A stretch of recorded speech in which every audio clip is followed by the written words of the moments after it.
नमस्कार दोस्तों, मैं मनोज मुसाफिर साहू आपके सामने फिर से हाजिर हूँ। बहुत लोगों की ये मांग थी कि सर कन्हैयालाल तेली के साथ जो घटना घटित उसके ऊपर क्या बोले। कन्हैयालाल तेली के ऊपर जो घटना घटित, पहली बात तो हम सभी लोग, सभी समुदाय के लोग और हमारे समाज तेली समाज के लोग भी बहुत ही ज़्यादा दुख में हैं।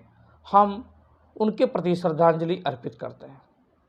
हम उम्मीद करते हैं और पूरा प्रयास करते हैं और दुआ करते हैं ऊपर वाले से कि उनके परिवार को शक्ति मिले और साथ में उनके परिवार को इतना सामर्थ्य मिले कि अब उनके अनुपस्थिति में भी वो अपने जीवन यापन को सुचारू रूप से चला सकें।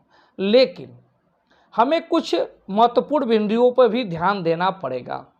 जैसा कि आप सभी जानते हैं, घटना के घटित हो जाने के बाद, घटना के घट जाने के बाद, उनकी हत्या हो जाने के बाद मात्र 6 घंटे के अंदर राजस्थान की पुलिस ने, जो कांग्रेस सरकार के अंतर्गत है, उसने उन आरोपियों को पकड़ लिया और आरोपियों को पकड़ के जम के कुटाई भी किया और साथ में उसकी जांच बहुत स्पेशल टास्क फोर्स के द्वारा कराने की बात की।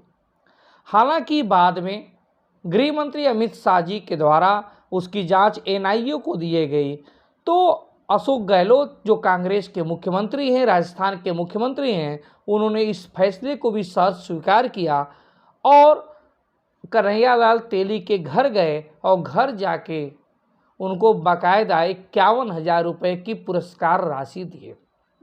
अब इतनी बात तो कांग्रेस ने अच्छी की कि सहयोग राशि भी उनके घर जाकर दी, उनको सीएम ऑफिस नहीं बुलाया, साथ में आरोपियों को मात्र 6 घंटे के अंदर उसको पकड़ लिया और पकड़ने के बाद उसकी उन्होंने बोला कि हम कठिन से कठिन, मतलब बहुत कड़ाई से पूछताछ करेंगे और सबसे जो मजबूत धाराएं लगेंगी वो धाराएं लगाएंगे और कड़ी से कड़ी सजा भी देंगे।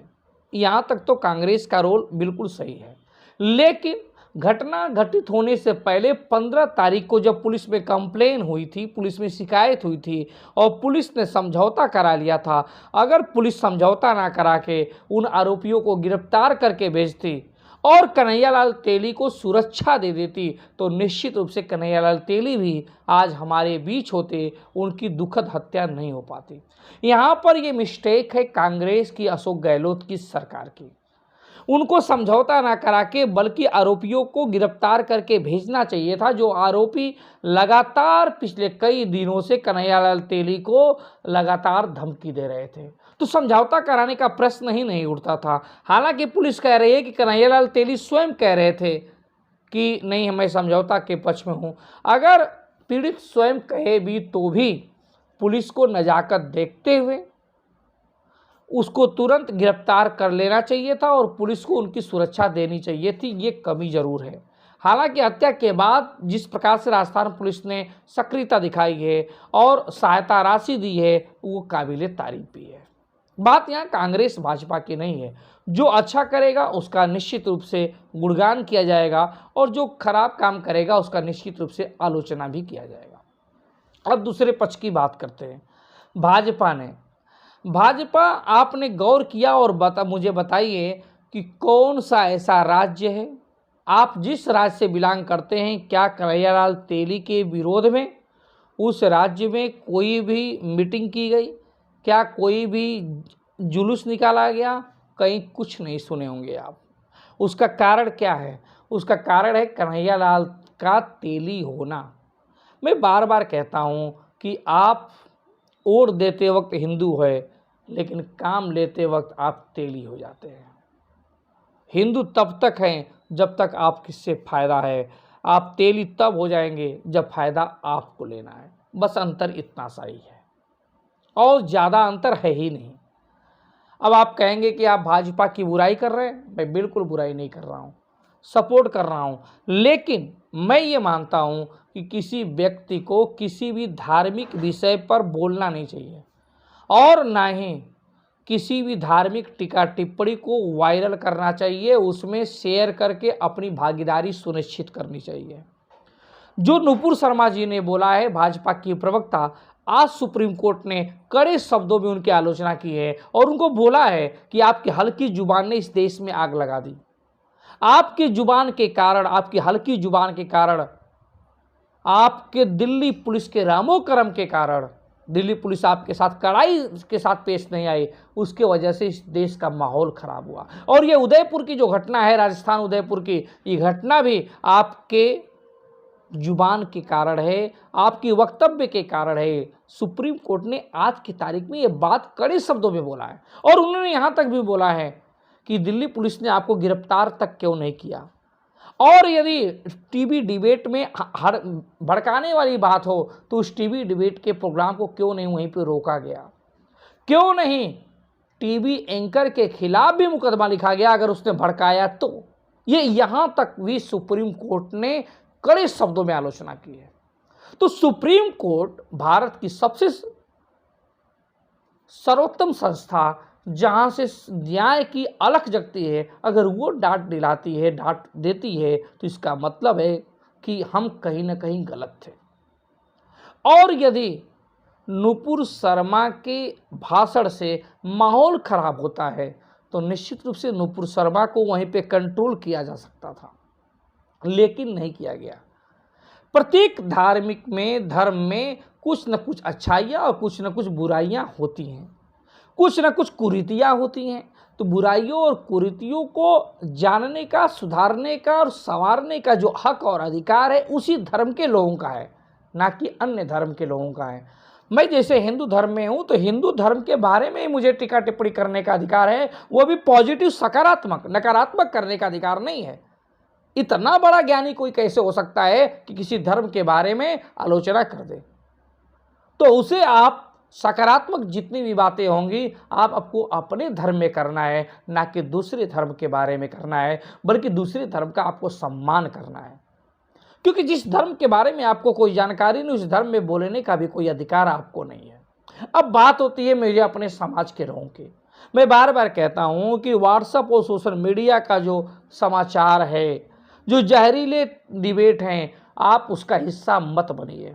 आप अपने बच्चों को ऐसे टीवी चैनलों के शो मत देखने दीजिए जिसमें इतना ज़्यादा उत्तेजित भाव से सारी बातें कही जाती हैं, जिसे लगता है कि उसको देखने के बाद बीपी बढ़ जाएगी। तो अपने ब्लड प्रेशर को बढ़ाने के लिए ऐसे शो मत देखिए। अपने बच्चों को भी कंट्रोल करिए और बताइए कि राष्ट्रवाद की चाशनी में इतना मत डूब जाओ कि अपना कोई व्यक्तिगत अहित कर दो। हमें जो कन्हैयालाल तेली के साथ हुआ वो बिल्कुल गलत है, क्योंकि उन्होंने तो वो शेयर भी नहीं किया था, उनके बच्चे ने डीपी लगाई थी नुपुर शर्मा की।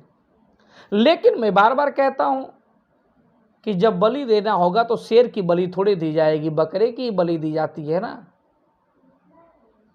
क्या किसी शेर की बलि दी जाती है? इस वजह से अगर आपके साथ अन्याय होगा तो किसी गरीब के साथ ही होगा।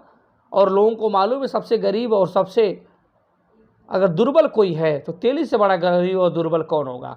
राजनीतिक रूप से ताकत विहीन है, कोई ताकत इसके पास नहीं है। तो इसका तो हनन करना और इसका नुकसान करना, या इसका यूं कह लें हत्या करना, सबसे आसान था।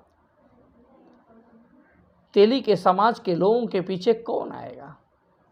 इसलिए हमें आपको अपने बच्चों को देखना, समझना है कि हमारे आपके बच्चे कभी भी कोई ऐसी गलती ना करें जिससे कि परिवार के लोगों को भुगतना पड़े। हमें उन पर गौर करना है, अपने बच्चों को डेली बताना है कि बेटा तुम्हें धर्म से रिलेटेड या संप्रदाय से रिलेटेड या जाति से रिलेटेड कोई भी गलत बातों का शेयर नहीं करना है, कोई भी गलत बातों का भागीदार नहीं बनना है। सिर्फ अपनी ऊर्जा पढ़ने लिखने में लगाओ और उसको कुछ सीखने में लगाओ। गलत आचरण मत ढाल करो और कभी भी किसी भी बहकावे में आके जज्बाती हो कि कोई काम मत करो।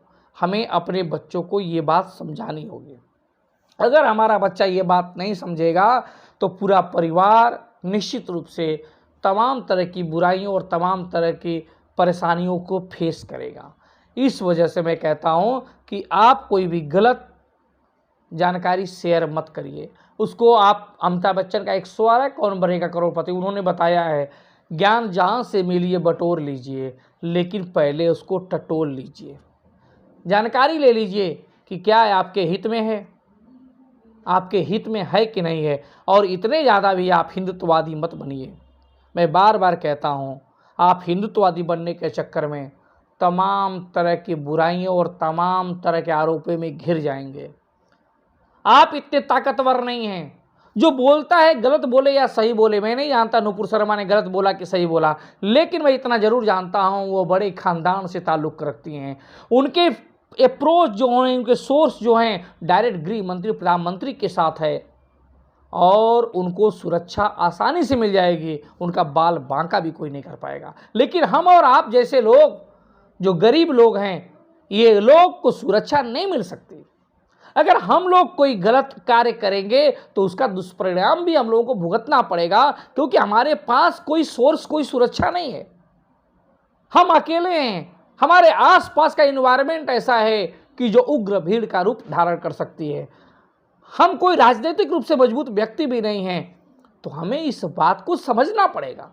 और नहीं समझेंगे तो निश्चित रूप से हमें इसका नुकसान भी उठाना पड़ेगा। तो मैं अपने समाज के सभी लोगों से हाथ जोड़ के विनती और निवेदन और करता हूं कि आप अपने बच्चों को देखिए, तमाम तरह की जो राष्ट्रवाद के नाम पे हिंदू पुरोधा, हिंदू के तमाम मनगढ़ंत बातें कही जाती हैं, कहीं आपका बच्चा उसमें भागीदार तो नहीं बनना है और वो मनगढ़ंत बातें सुन के कहीं इधर उधर उसको शेयर तो नहीं कर रहा है। ये सारी बातों आपको सुनना है और उस चैनल को डिबेट सुनने से रोकिए, उस तरह के प्रोग्राम सुनने से रोकिए जो आपके बच्चे के बीपी को बढ़ा दे, ब्लड प्रेशर को बढ़ा दे।